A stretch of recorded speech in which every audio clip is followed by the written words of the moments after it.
உங்களுக்கு ஞாபகம் இருக்கிறதா ஜோதா பேகம்? ஒருமுறை தாங்களும் இவ்வாறே ஆமீரில் இனிப்புகளை வழங்கினீர்கள்.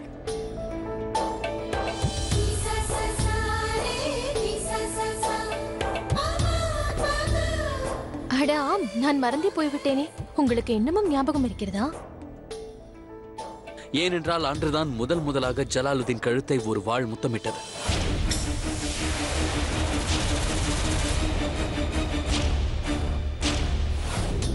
நீங்கள் என் தலையை வெட்டி இருப்பீர்கள். ஷேன்ஷா, அப்பொழுது இருந்த சூழ்நிலை வேறு, இப்பொழுது மாறிவிட்டது. மாறியது என்ன என்று கூறுங்கள். இப்போதெல்லாம் என்னை நினைத்தால் என்ன தோன்றுகிறது?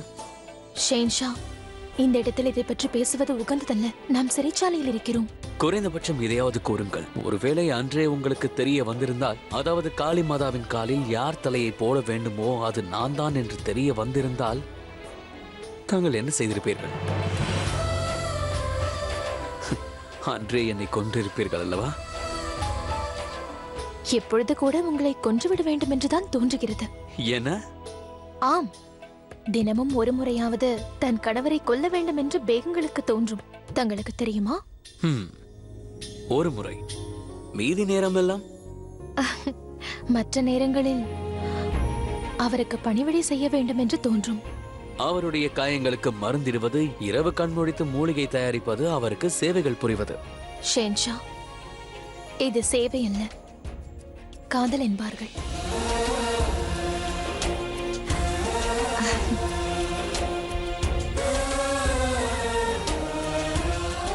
கணவனை தன் வழிக்கு கொண்டு வருவதற்காக மனைவி தன் கணவனுக்கு வலியை தருகின்றாள். அவர் வழிக்கு வந்த பிறகு அவள் அவரை நெருங்குவதற்காக ஏற்படுத்திய வலிகளை நீக்க முயற்சி செய்கிறாள். மற்றவர்களை பற்றி எதற்கு ஜோதா பேகம்? விட்டு தள்ளுங்கள்.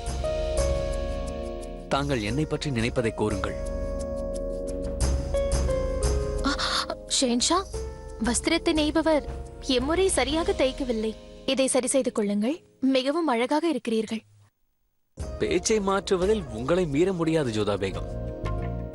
உங்களிடம் கேட்ட கேள்விக்கான பதிலை தாங்கள் இப்போது வரை எனக்கு அளிக்கவே இல்லையே. பதிலை கூறுங்கள். தாங்கள் என்னை பற்றி என்ன நினைக்கிறீர்கள்? எல்லா கேள்விகளுக்கும் பதிலளிக்க மாட்டேன். சில கேள்விகளுக்கு நீங்கள் தான் பதிலை தேட வேண்டும். செல்வோமா?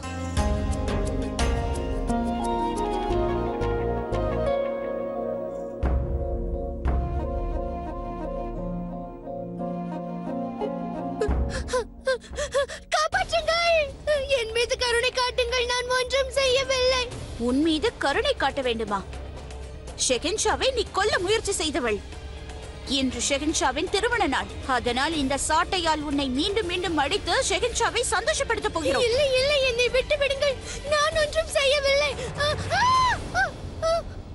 எதற்காக இப்படி செய்கிறீர்கள்?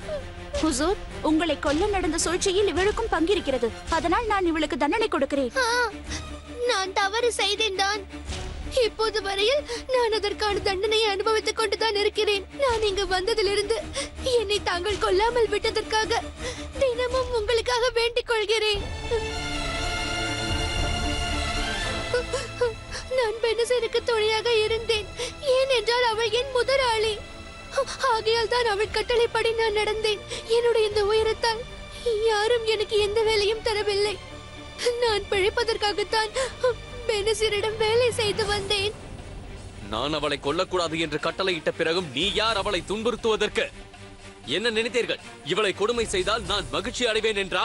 இன்று மகிழ்ச்சிகரமான நாள் என்பதால் தான் நான் உங்களை தண்டிக்கவில்லை. அதனால் தான் நான் உங்களை மன்னித்து உயிரோடு விடுகிறேன். இன்னொரு முறை இப்படி தவறு செய்வதை பார்த்தேன் என்றால் நான் உங்களை உயிரோடு விட மாட்டேன். செல்லுங்கள்.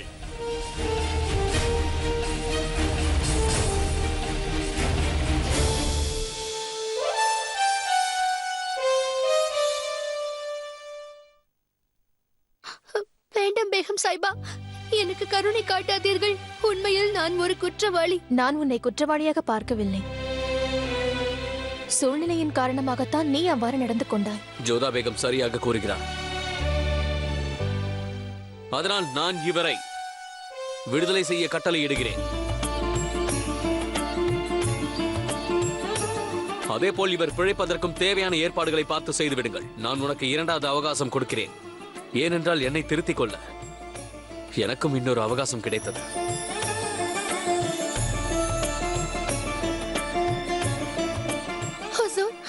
பெனசீர் உங்களை கொல்ல துடித்தாள். ஆனால் தாங்கள் என்னை விடுவிக்க நினைக்கின்றீர்கள். நீ செய்த தவறிற்கு ஏற்கனவே அதிக தண்டனையை அனுபவித்து விட்டாய். ஊனமுற்றோரை தண்டிக்க கூடாது என்பதை நான் ஆமீரில் கேள்விப்பட்டிருக்கிறேன். குழந்தைகள் மீது, விதவைகள், பெண்கள் மீது, சரணம் என்று வந்தவர்கள் மீது, தப்பித்து ஓடுபவர்கள் மீது, பார்வையற்றோர் மீது, திருநங்கை மீது, ஊனமுற்றோர் மற்றும் முதியோர் எக்காரணத்தை கொண்டும் இவர்களை தண்டிக்க கூடாது. இவரை துன்புறுத்துவது என்பது நமது விதிமுறைகளை மீறுவதாகும் தந்தையே. அந்த குதாவே ஊனமுற்றோரின் மீது கருணை காட்டும் போது நான் மட்டும் எப்படி காட்டாமல் இருக்க முடியும்? என் கட்டளையை உடனே நிறைவேற்றுங்கள். அவ்வாறே செய்கிறோம் ஷஹன்ஷா.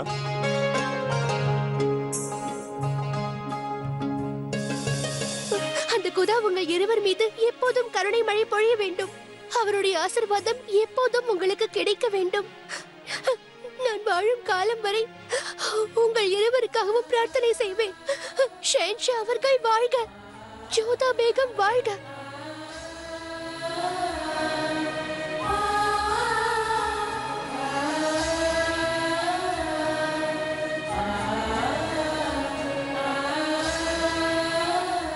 இன்று மீண்டும் உங்களுக்கு உலகத்திலேயே மிக சிறந்த பரிசு கிடைத்திருக்கிறது ஷஹன்ஷா. வேதனையில் வாடியவள் கூறிய வாழ்த்துக்கள், அவளுடைய பிரார்த்தனை தங்களுடன் சேர்ந்து அது எனக்கும் கிடைத்துள்ளது. நான் மிகவும் பாக்கியசாலி. தன் கண் முன்னே தன் கணவன் பாராட்டப்படுவதை பார்க்கும் அதிர்ஷ்டம் சில பெண்களுக்கு தான் அமையும். என்னுடைய வாழ்த்துக்கள் ஷஹன்ஷா. வாருங்கள்.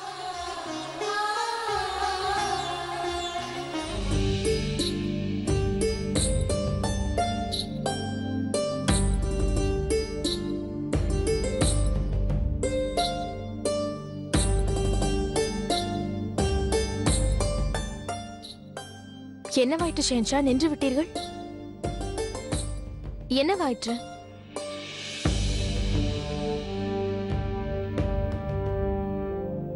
ஜோதா பேகம், இந்த அடையாளத்தை பாருங்கள். என் கையில் இருக்கும் இந்த காப்பை போலவே இருக்கிறது.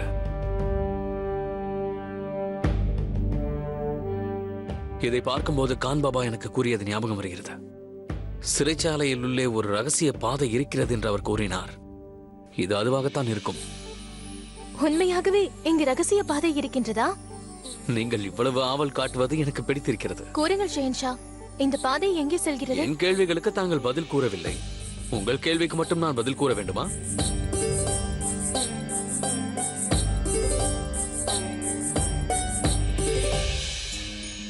ஜோதா பேகம், கான் பாபா கூறியதை போல் இறைவனடி சேர்ந்த எனது தந்தை உமாயன் அவர்கள் இந்த ரகசிய பாதை வழியாகத்தான் வெளியே செல்வார்களாம். இங்கே காலடி தரங்கள் தென்படாததால் அவர் இதை பயன்படுத்துவதை யாராலும் கண்டுபிடிக்கவே முடியவில்லையாம். இந்த பாதையில் ஒன்றுதான் மாளிகைக்கு முன்பு செல்லும் என்று நினைக்கிறேன். அது என் தந்தையாருக்கும் சில முக்கியமானவர்களுக்கு மட்டும்தான் தெரியுமாம். இன்று இந்த அடையாளத்தை பார்க்கும்போது எனக்குள் பல கேள்விகள் தோன்றுகின்றன. அதற்கான பதிலை நான் கண்டுபிடிக்காமல் விடப்போவதில்லை. வாருங்கள்.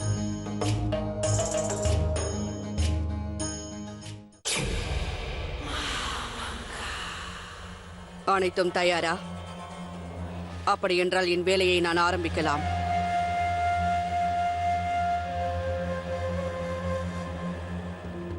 என்னை மிகவும் காக்க வைத்து விட்டாய். இனி அது நடக்காது. இதுவரை நான் பொறுமை காத்ததற்கு எனக்கு பலன் கிடைக்கப் போகிறது. இம்முறை என் நம்பிக்கையை பொய்யாக்கிவிட மாட்டாய் என்று நான் நம்புகிறேன். இவனை அழைத்துச் செல்லுங்கள், கவனமாக.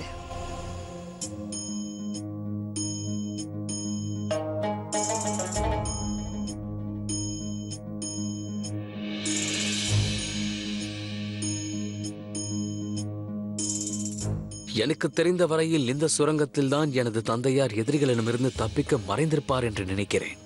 இந்த சுவடை பாருங்கள், இதுவும் அதே போல் தான் இருக்கிறது. இன்று எனக்கு மிகவும் முக்கியமான நாள் ஜோதா பேகம். எந்த சுரங்கத்தை பற்றிய கதைகளை கேட்டேனோ நான் அங்கேயே வந்திருக்கிறேன். இதன் மூலம் இன்னும் என்னென்ன ரகசியங்கள் எனக்கு தெரிய போகின்றனவோ. ஷஹன்ஷா, இங்கு சுவர் வந்து விட்டது. மேற்கொண்டு செல்ல முடியாது. சற்று இதை பிடியுங்கள்.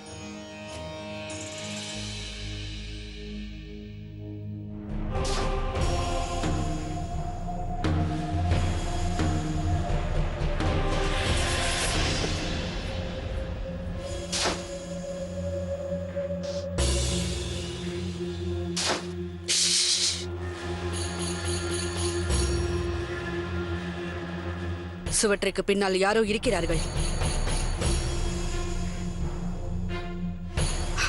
சத்தம் போடாதீர்கள்.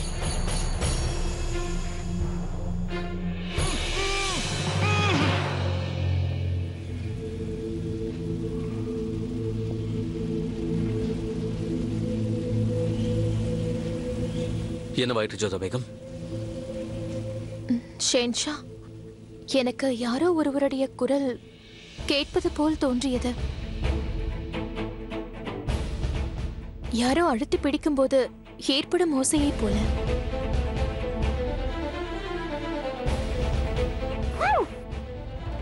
உங்களுக்கும் கேட்டதா? எனக்கு மீண்டும் அந்த சத்தம் கேட்டது.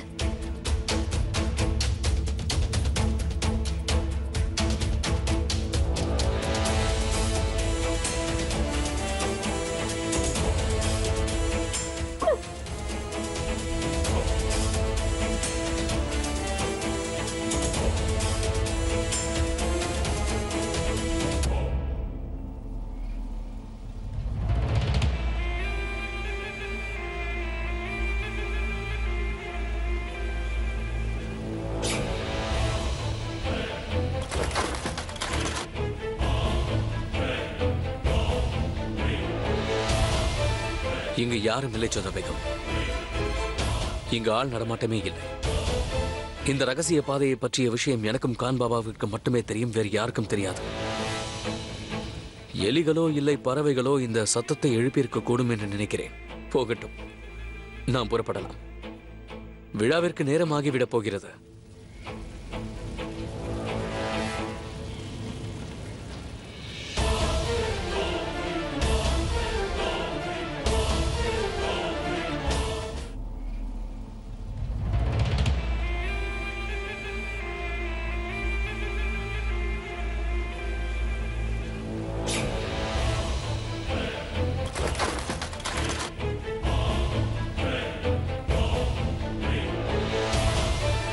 இங்கு யாரும் இல்லை ஜோதா பேகம். இங்கு ஆள் நடமாட்டமே இல்லை. இந்த ரகசிய பாதையை பற்றிய விஷயம் எனக்கும் கான் பாபாவிற்கு மட்டுமே தெரியும், வேறு யாருக்கும் தெரியாது. எலிகளோ இல்லை பறவைகளோ இந்த சத்தத்தை எழுப்பியிருக்க கூடும் என்று நினைக்கிறேன். போகட்டும், நாம் புறப்படலாம். விழாவிற்கு நேரமாகிவிடப் போகிறது.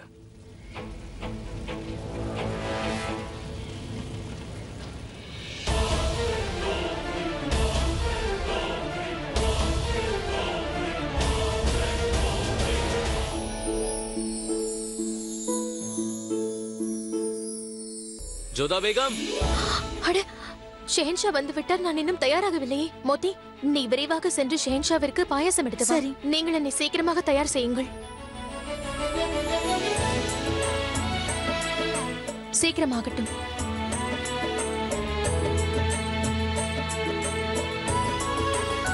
ஜோதா பேகம். ஷெஹன்ஷா, நான் தயாராகி கொண்டிருக்கிறேன்.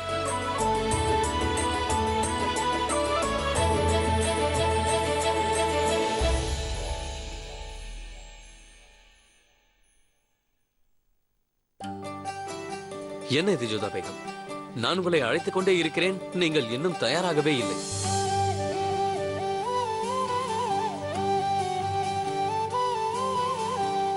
ஒருமுறை கண்ணாடியில் பாருங்கள். மிகவும் அழகாக இருக்கிறீர்கள்.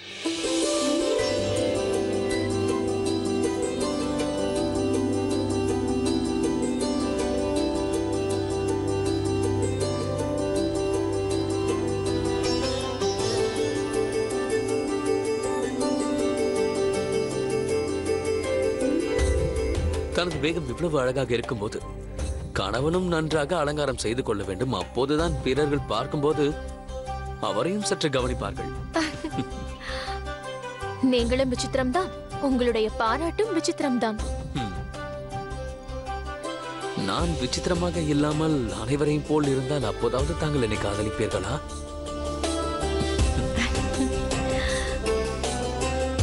ஜோதா பேகம், இன்று உண்மையிலேயே மகிழ்ச்சிகரமான நாள். நான் இதை மறக்க முடியாதது போல் செய்ய போகிறேன்.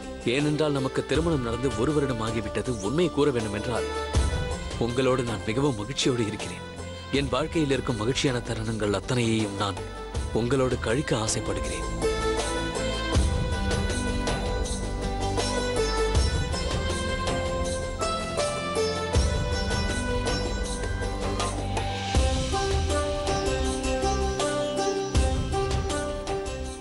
ஷெனாஸ், நில் ஷெனாஸ், இது விளையாடும் பொருள் அல்ல. சொன்னால் கேள், நில். ஷேனாஸ், நீயா?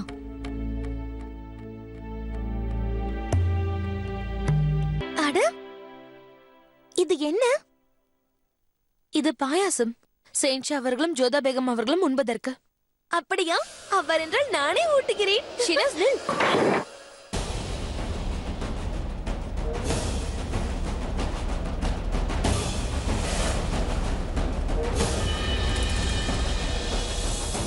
செஞ்சா, நான் தவறு செய்துவிட்டேன். என்னை மன்னித்து விடுங்கள்.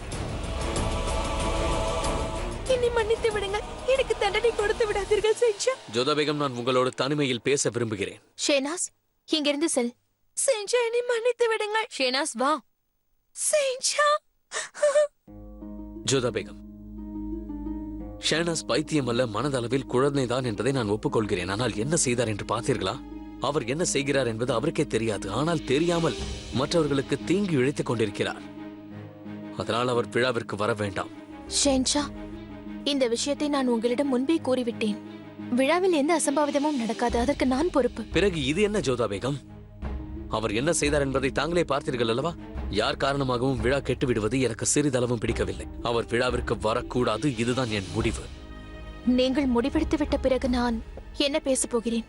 அவளை வரவேண்டாம் என்று கூறிவிடுகிறேன். நல்லது. நான் விழாவிற்கு சென்று காத்துக் கொண்டிருக்கிறேன்.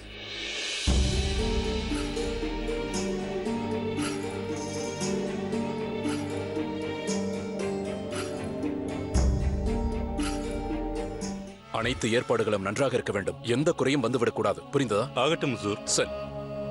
அந்த குதா தங்களை எப்பொழுது என்னிடம் கொண்டு வந்து சேர்ப்பார் என்று தெரியவில்லை ஜோதா பேகம். யாரை என் நெஞ்சோடு அணைத்துக் கொள்ள வேண்டும் என்று நினைத்தேனோ அந்த நபருக்கு தனது கணவரின் ஓராண்டு நிறைவு பெற்ற திருமண ஏற்பாடுகளை நானே செய்து கொண்டிருக்கிறேன். என்ன யோசிக்கிறீர்கள்? திருமண விழாவை பற்றித்தான்.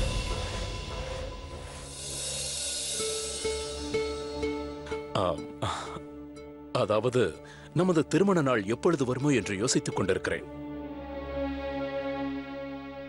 நாம் கூட நமது திருமண நாளையும் இவ்வாறுதான் நடத்த வேண்டும் என்று யோசித்துக் கொண்டிருந்தேன் பக்ஷிபானு. உங்கள் விருப்பப்படியே செய்யுங்கள். உங்களுடைய கையை விட்டுவிட்டு ஜோதா பேகத்தினுடைய கையை பிடிக்க வேண்டும் என்று எனது மனம் யோசித்துக் கொண்டிருக்கிறது. விழா ஏற்பாடுகள் பிரம்மாண்டமாக உள்ளது. இந்த தருணம் கூட சிறப்பு வாய்ந்ததுதான் அத்தை. ருக்கையா பேகத்தை எங்கும் காணவில்லையே. நான் அவரிடம் பேசிவிட்டு தான் வந்தேன். அவர் உடல்நிலை சரியில்லையா? எச்சரிக்கை!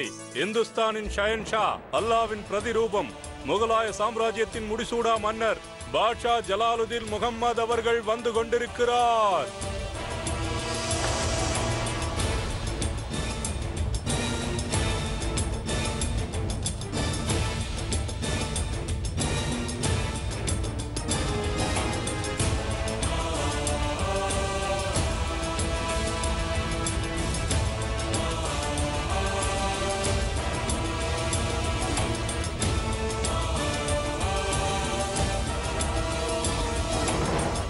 ஜோதா பேகம் அவர்கள் வந்து கொண்டிருக்கிறார்.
இந்த விழாவின் சத்தத்தை என்னால் கேட்க முடியவில்லை. இது என்னை எச்சரிக்கிறதா? சூழ்நிலை என் கையை விட்டு போகிறது என்று என்னை எச்சரிக்கிறதா? விடமாட்டேன் ஜோதா பேகம், விடமாட்டேன். அமர்ந்தபடி துதிப்பாடும் கூட்டத்தை சேர்ந்தவள் நான் அல்ல. ஜலால் எனக்குத்தான். என்றுமே அவர் எனக்கு மட்டும்தான் சொந்தம். நான் மட்டும்தான் அவரது விசேஷ வேகம். ஜலால் உங்கள் இதயம் உடைவதை பார்த்தால் எனக்கு வேதனை ஏற்படலாம். ஆனால் என்ன செய்வது? ஜலாலை என்னிடமிருந்து பிரித்ததற்காக சரியான தண்டனை உனக்கு கிடைக்கும் ஜோதா.